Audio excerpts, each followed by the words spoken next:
रविंद्र शहर के एक निजी बैंक में काम करता था। वहीं बैंक के बगल में एक घर था और उस घर में सास और बहू रहते थे।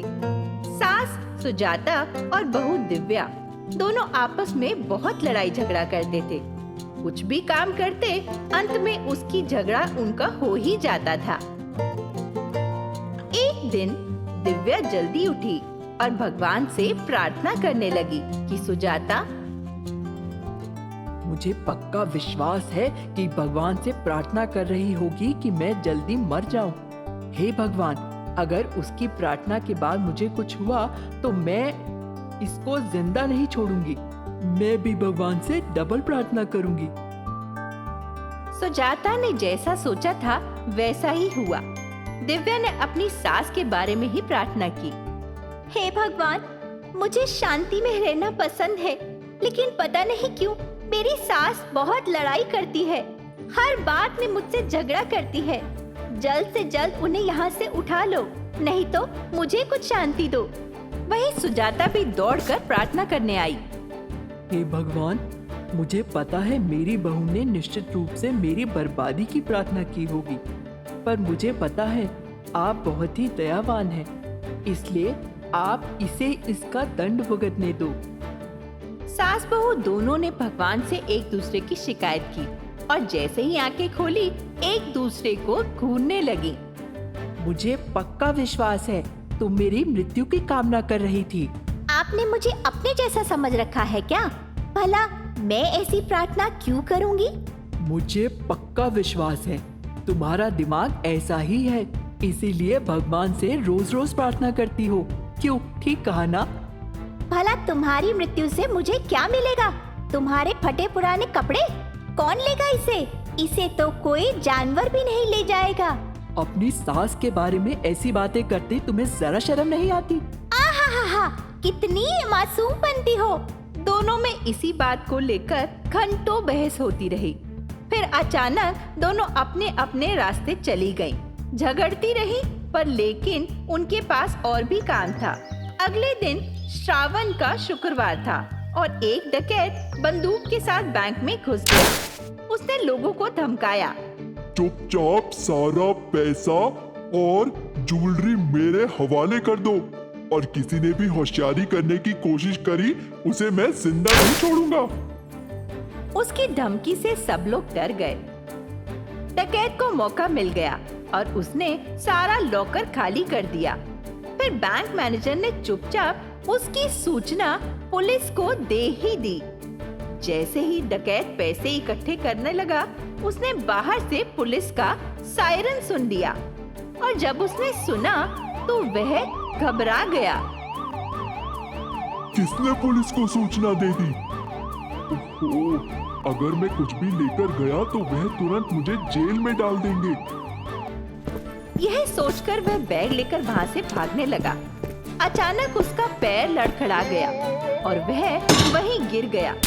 बैग भी गिर गया और डकैत ने फौरन हड़बड़ी में पैसे की थैली लेने की बजाय वहाँ से भागना ही ठीक समझा और भागते भागते वह पड़ोस की ही एक इमारत में कूदकर घुस गया। अब कोई मुझे पुलिस नहीं पकड़ पाएगी। पुलिस से बचने के लिए पैसे का थैला ही बदल कर रख लेता हूँ। उसने जैसे ही बैग खोला, बैग में पैसों की जगह आटा था और अब वह देखकर उसे रोने लगा। अरे ये क्या हो गया? हे भगवान, मैंने पैसे लूटने के लिए इतना संघर्ष किया, वो भी व्यर्थ चला गया। अब इतने सारे आटे का मैं क्या करूँगा? निराश होकर वह आटे का थैला वहीं रखकर चला गया। वहीं सास और बहू श्रावण शुक्रवार होने की वजह से पूजा करने में व्यस्त थे। हे देवी माँ, मुझ पर कृपा करें, मुझे बहुत सा धन दे, पर मेरी बहू पर कृपा मत करना। वहीं दिव्या भी प्रार्थना करने लगी। हे देवी माँ, मुझ पर कृपा करें, धन की वर्षा हो, परंतु जो भी मेरी सास कह रही है मेरे साथ होने की बजाय वो ही गलत उनके साथ हो जाए। देवी माँ। प्रार्थना करने के बाद दोनों उठकर पीछे के बरामदे में गई। उन दोनों ने उस बैग को देखा जो डकैत वहाँ पर छोड़ गया था। जैसे ही बैग को देखा, उन्हें लगा कि भगवान ने उन पर कृपा कर दी और पैसों का थैला दे दिया। दोनों दौड़ी और बैग को जोर से पकड़ लिया। अपना हाथ यहाँ से हटाओ, ये मेरा बैग है। ये मेरा बैग है सासू माँ। मुझ पर देवी ने कृपा कर ये पैसा दिया है, ये मेरी प्रार्थना का असर है। ये मेरा बैग है क्योंकि देवी माँ ने मुझ पर कृपा की है। मैं उनकी प्रिय भक्त हूँ।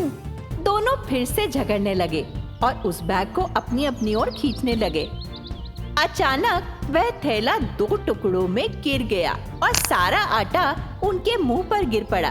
तब वे दोनों समझ गए कि ये पैसा नहीं और दोनों मूर्ख बन गए और दोनों को बहुत अफसोस हुआ।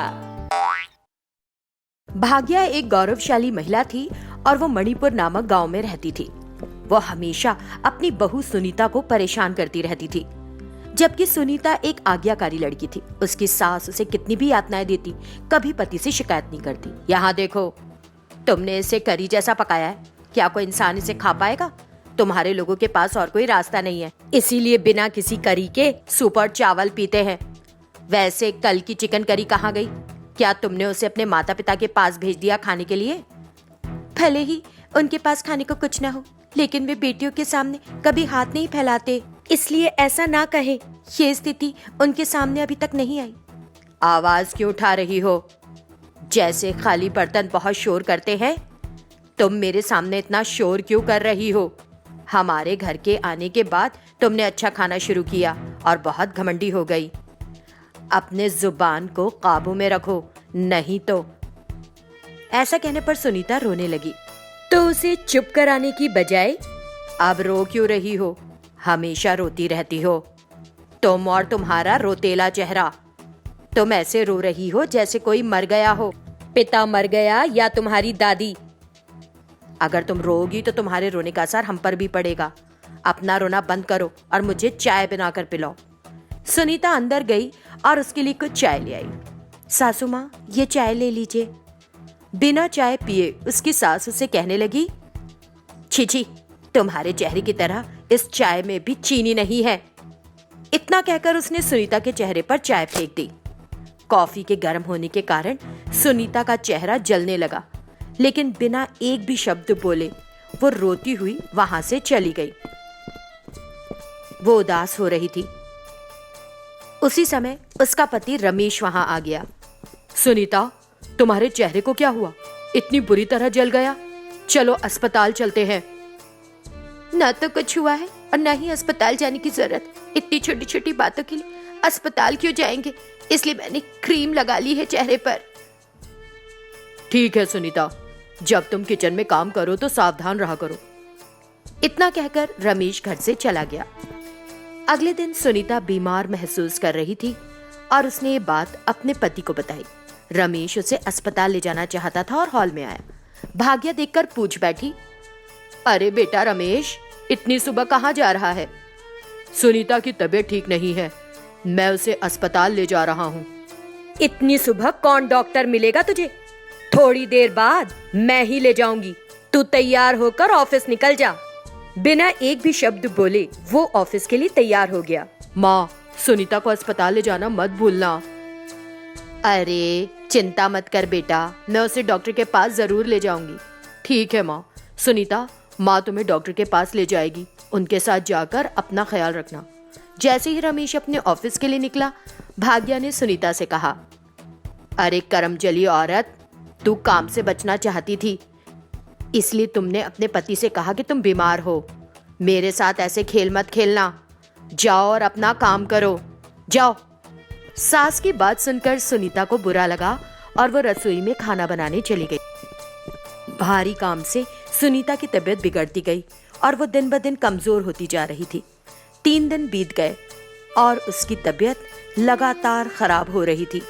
ये देखकर रमेश ने जाकर अपनी माँ से पूछा, माँ, सुनीता की तबीयत ठीक नहीं है, तुम कुछ काम खुद क्यों नहीं कर लेती और सुनीता को थोड़ा आराम करने दो ना। ठीक है बेटा, सुनीता को आराम करने दो, मैं काम कर लूंगी। जब उसका बेटा चला गया तो भाग्या ने सुनीता को बुलाकर उससे ही सारा काम करवाया। कुछ समय बाद जब सुनीता सामने के आंगन में काम कर रही थी तो बेहोश होकर गिर पड़ी। किसी ने उस पर ध्यान नहीं दिया। भाग्या भी टीवी देख रही थी।